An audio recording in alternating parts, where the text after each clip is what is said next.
I made a video a couple days ago about Luke Bateman and my current thoughts on the traditional publishing industry, along with my experiences in self-publishing. And today I want to talk a little bit more about that self-publishing and what we can learn from the hip-hop industry, specifically as it pertains to mixtapes. For those unfamiliar with what a mixtape is, here is a simple definition that you can pause to read. Almost every rapper that you can think of started by making mixtapes. And it was only after they created these mixtapes and proved themselves to the industry that they were able to sign to a label and produce a studio album, which, unlike mixtapes, is something that is entirely paid for by the label. And I think there is a lot that new writers can learn from this kind of methodology. Instead of seeing self-publishing and traditional publishing as separate entities, we start to see them work together. And we start to look at self-publishing as a mixtape to try to prove to the industry that we are worth investing in. Because similar to mixtapes, self-publishing is something that we can do for fairly cheap. Personally, I've released 2 self-published books and I'm working on a 3rd. And each book had a drastically different budget.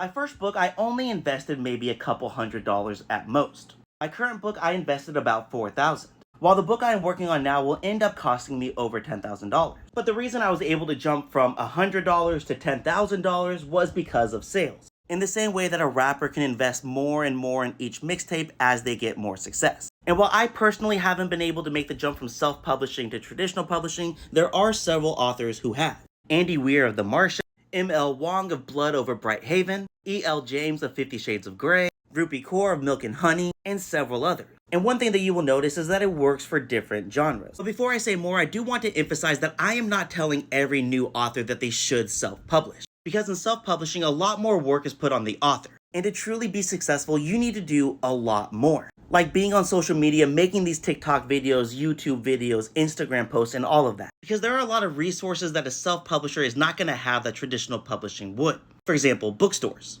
So I'm not saying that this is the route that you need to take. But I am saying if this is something that you are willing to do, that there are other routes out there. And that if it is something you are interested in doing, we don't need to create a whole new roadmap. Because it is a model that hip-hop has been using for decades and we can look there for inspiration. And if you would like to take a deeper dive into this topic, I just posted a much longer video on my YouTube. And if you're interested in any of my work, you can get my book, The Crumbling of a Nation and Other Stories, on the TikTok shop.